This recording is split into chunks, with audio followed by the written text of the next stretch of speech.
జీవజలముగా నిలిచావని, జలనిధిగా నాలో ఉన్నావని,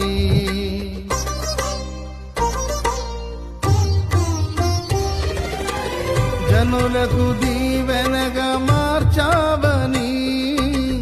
జగతిలో సాక్షిగా ఉంచావని, ఉత్సాహగానమునే పాడనా, ఉత్సాహగానమునే పాడనా, ఏదైనా నీ కొరకు చేసేందుకు నిశ్చితివి బలమైన నీ శక్తిని, ఏదైనా నీ కొరకు చేసేందుకు నిశ్చితివి బలమైన నీ శక్తిని, ఇది ఏ చాలును నా జీవితాంతము ఇలా నా